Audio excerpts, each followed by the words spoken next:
L'enneigement des pistes, un problème auquel l'hiver semble vouloir épargner les aéroports parisiens, ce qui n'empêche pas pour autant Roissy d'activer son plan neige. Et pour ce faire, ADP organise une trentaine d'exercices par an avec différents cas de figure. Cette nuit, ce sont 80 personnes qui vont découvrir le scénario qu'ils ont imaginé et s'entraîner sur les pistes pendant 4 à 5 heures. On les réunit en amont de l'exercice dans le cadre d'un briefing où là ils vont découvrir en fait quel est le scénario qu'on va jouer ce soir-là, quel est le type d'événement qu'ils vont avoir à traiter.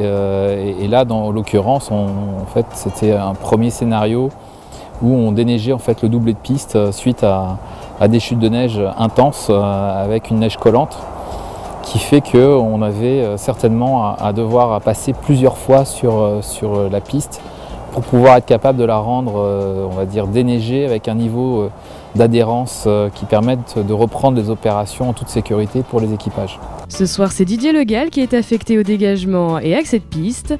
Son rôle, guider le train DGV à sa suite pour un déneigement optimal de celle-ci afin d'éviter au maximum les possibles suppressions et retards de vol, mais aussi assurer la sécurité des décollages et atterrissages sur Roissy. Le train il est composé de plusieurs véhicules comme vous pouvez le voir là. Il y a, donc moi j'en ai 5 là actuellement, plus un épandeur liquide qui est derrière le train en fait. Donc on balaye, on nettoie, on met les étraves et derrière on épand du liquide pour dissoudre ce qui pourrait rester et prévenir ce qui pourrait retomber. Alors liquide c'est du Formiat, c'est un liquide non polluant, non agressif pour les avions. C'est ce qu'on utilise aujourd'hui depuis maintenant, je dirais, une petite dizaine d'années. La durée déterminée, ça dépend beaucoup de l'épaisseur du contaminant ou de la nature du contaminant. En principe, on fait aussi du préventif pour éviter justement que le contaminant devienne trop dur. Il a une efficacité, je dirais, dans le temps de 3 à 4 heures.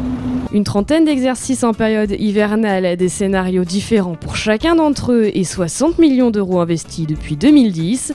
Autant de moyens pour parer aux aléas de la météorologie, pas toujours très concluants. On est dans une zone géographique où on a des qualités de neige déjà qui sont assez différentes de ce qu'on peut rencontrer dans le Grand Nord. Nous, on a essentiellement des neiges humides et collantes à traiter et pas des neiges sèches, donc c'est des neiges qui sont plus difficiles à travailler. On a la particularité d'avoir des épisodes neigeux qui sont, on va dire, d'une année à l'autre très aléatoires en matière d'intensité, très aléatoires en matière de réalisation. Et donc on a la complexité, c'est de maintenir le plus haut niveau de compétence de plus de 1000 salariés pour des opérations qui sont quand même très intermittentes. Au total, ce sont 750 salariés d'ADP et d'entreprises partenaires qui participent au plan neige pour 172 engins de déneigement à Roissy. Si ADP met tout en œuvre pour éviter les perturbations et satisfaire ses voyageurs, la météo reste tout de même seul décisionnaire du bon fonctionnement de l'aéroport.